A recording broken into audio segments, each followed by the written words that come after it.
So as you guys can see, we're pulling the bed off. Welcome back to the garage. Welcome back to the channel. More on this in a minute. Let's get this thing off before it starts raining again.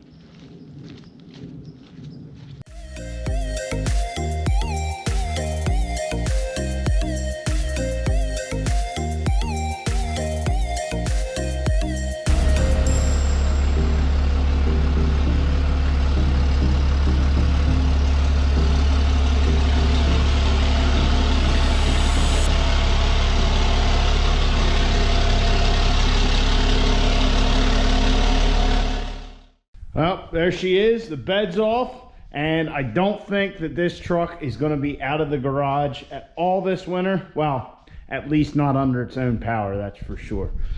So guys, like I said, welcome back to the channel, welcome back to the garage. So as you would have seen, I took the week off to try and think about the truck, try and get a good game plan of what I want to do, and it's definitely going a little further than I had anticipated.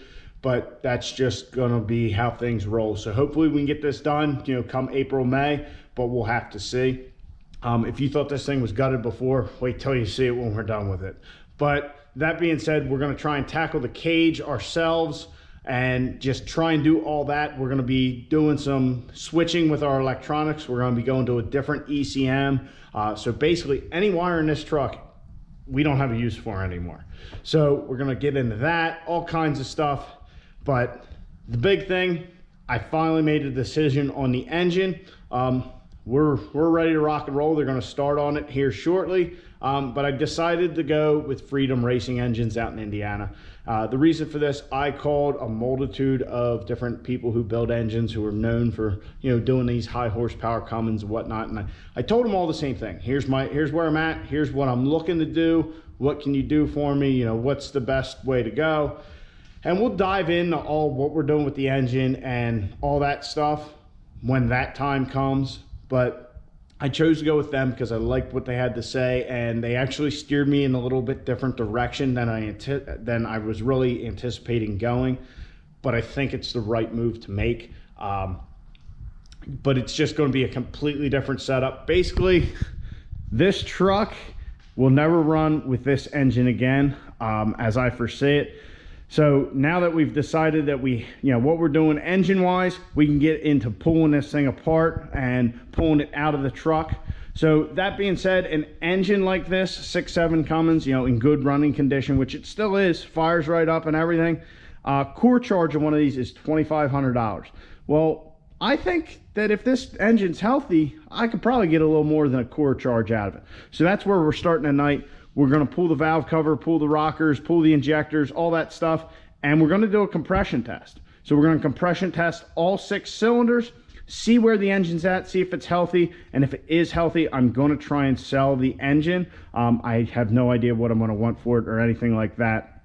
But if it has good compression, why not? It's definitely useful to somebody because I don't think we actually heard it other than blowing that one freeze plug. So that's what we're going to dive into. Also, with doing this, we're actually going to have a lot of stuff that's on this engine that's not going to be reusable, that we're not going to be using with the new setup. So follow me on the Instagram at TurboTom. I'll try and do like the stories, and just if I have something for sale, I'll put it up there so that way I'm not getting, you know, a message 3 weeks later, people asking and all that. Some of the stuff's not going right away, some of it will go right away, but just trying to recoup some of these funds that we spent and we're not going to need anymore. So let's dive into this thing and we'll get to checking the compression and see how healthy this engine actually is after like 30 some passes in the 10s at 1,000 horsepower.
The top of the engine's looking pretty good. It's all apart. I had to pull the Banks Monster Ram out in order to get this #1 injection line out that comes with it. It is a bear with this ATS twin pump kit. If you're looking to use that Monster Ram, definitely get like a fleece one where it sits down lower. This one I actually have to, if you guys remember the video, actually had to grind down the area here on the Monster Ram in order to get it to fit. But even then, it was just a complete bear with this particular setup in there. But anyhow, got that out, all of our injection lines off, our fuel rail out, our feed tubes off, our rockers off, our injectors out, our push tubes, our push rods, they're all out. So we're ready to go for our compression test. As you guys can see, I have everything on the table here. Here's that Flow Pro intake boost tube that I have, and here's our Monster Ram. Like I said, it is shaved down a little under here and was actually still rubbing a little bit. Yeah, complete pain in the ass to get this thing on there with the ATS kit, and like I said, had to grind that down. But I have all our injectors and push rods out. I just laid everything out according to the rocker box so it can go back in where it came out, even though these push rods and these injectors are not going back in there. I haven't decided injector wise what we're doing yet, but if I decide to sell them, I decided to leave the feed tubes with them, you know, so that way if somebody wants to reuse the feed tubes, they can. I'd recommend that they got new, but whatever. I know on our new engine, even if we reuse the injectors, we will get new feed tubes. But anyway, we can put all this back where it came out of if we have to. Though the push rods, they're not going back in this engine. So anyhow, how we're gonna do our compression test with this snap-on diesel compression gauge. Borrowed this from a friend of mine. So all it is, it's a pressure gauge with a little release for the pressure. So we'll be able to see if anything's bleeding off, if the valves are screwed up, if the rings are screwed up, whatever. It's got normal air fitting. And then here's our adapter. As you can see, it just looks like a steel version of the injector. And then it's got a little hold down. So we'll bolt this thing in, we'll hook our gauge up, and then we will crank the truck over and see what we got. Now on these 4th gens, if you guys aren't familiar with them, when you crank them over, they just keep cranking. It's not like if you turn the key on, it cranks, and if you let go of the key, it doesn't stop until you turn it off or the truck starts, which we can go ahead and try. Let's see here.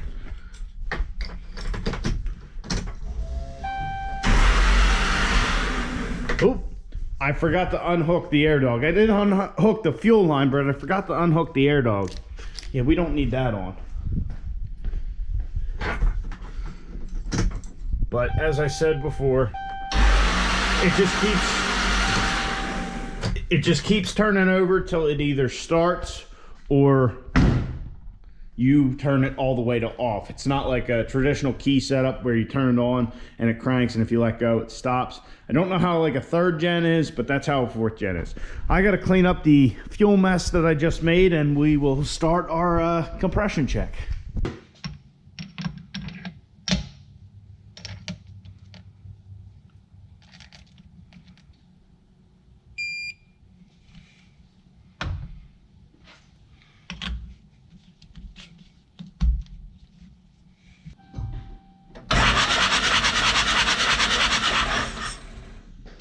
All right, guys, so I did the first compression test and I didn't see hardly any pressure. Well, it's because I'm a moron.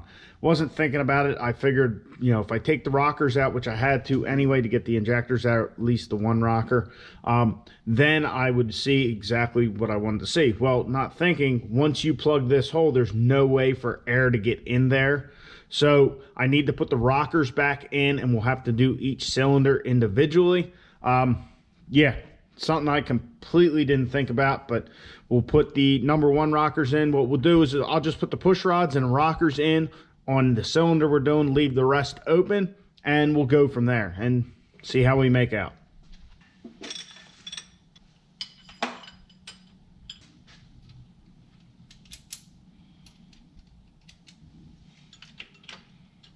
All right, let's try this again.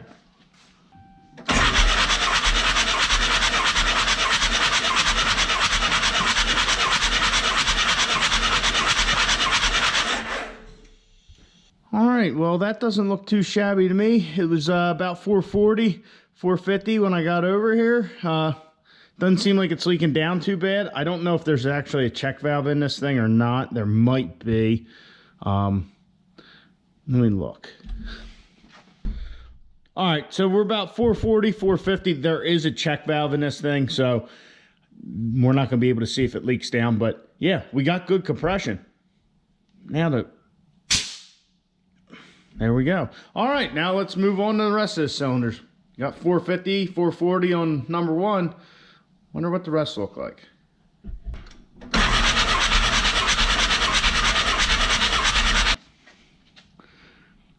All right, we got about 440 again. Looking good. That's 2 cylinders that got good compression.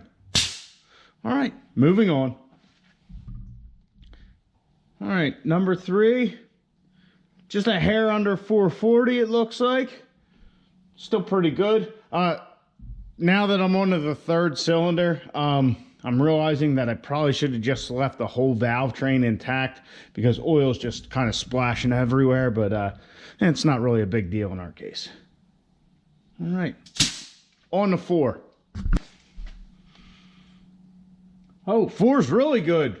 4's 460. Man. Yeah, we're doing good there, buddy. On to number 5.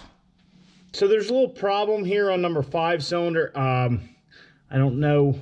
I guess this is just how it is, but I can't get the thing on there because the cow's in the way. So luckily I had a couple fittings laying around so we can adapt it. Of course, I can't get it on there. There we go. So we can adapt it, get a nice straight shot. I did try and do it once before, and I was getting like 0 compression on the gauge. So I think when I was able to get it on there, I was just kinking the hose. So we'll see what we got now. And yeah, this is number 5.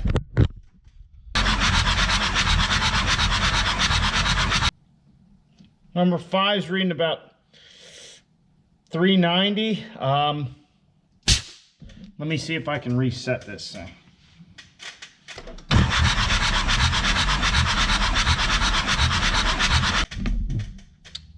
All right, so number 5, we're at, say 390. So that's a little less than a rest, but I still don't think that's bad. All right, let's do number 6 and see what we got.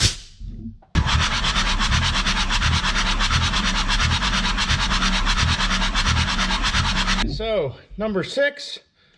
Looking healthy once again, 440. Man, I think this thing's fucking money. I think we are good to go. All right, for shits and giggles, I want to try and do number 5 again, just to see if we get the same results we did before we were at like 390. Just see what we get.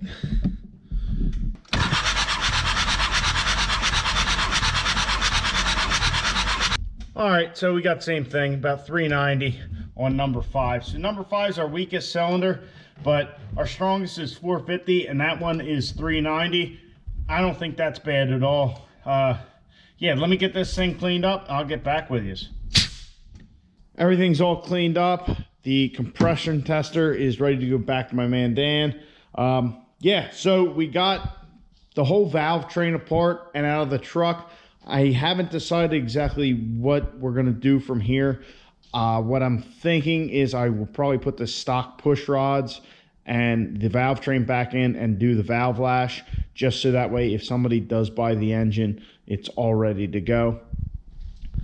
So our compression results, to me, especially for what we've done with the truck, aren't bad at all. Our highest cylinder was 450 psi and our lowest was 390. There's a little bit of a gap there, but the engine does have 150,000 miles on it, and from what we've seen from the truck, it wouldn't surprise me if it had a hard life before we got it.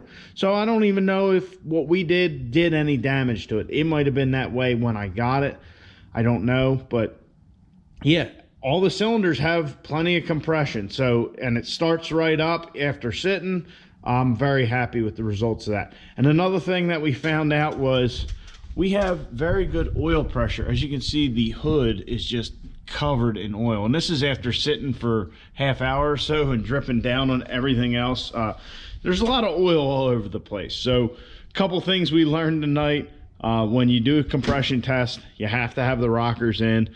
That's, like I said, this is the first time I've ever done it, so it's a learning process for me as well. But you got to have the rockers in, but certainly I would recommend you have all the rockers in to really impede the flow of oil from shooting out of all the different oil cavities in the head and just getting everywhere. But like, all this is coming out, so it's not a big deal. But yeah, we definitely made a bit of a mess under the hood tonight. If you were doing this on your truck just to check things out, certainly keep that stuff in there. So guys, it's going to be a long process. Going to be a lot of stuff like this where we're learning. But I'm excited. I can't wait until we get the new power plant in here, and oh, it's going to be gnarly. It really is. But from now on, I should say, we got a lot of work to do. I would really love to have this thing ready by like mid-April, but we'll see what happens. I mean, we got a bunch of stuff to do, and then still got to do the cage. So I don't know how extreme this is all going to get. We're going to rip and tear until we go, oh crap, we better start putting this thing back together. So that's kind of the game plan. I hope you guys enjoyed. Subscribe to the channel, like the video. I'll check you guys in the next one. Get out in your garage, get the wrenching on your truck.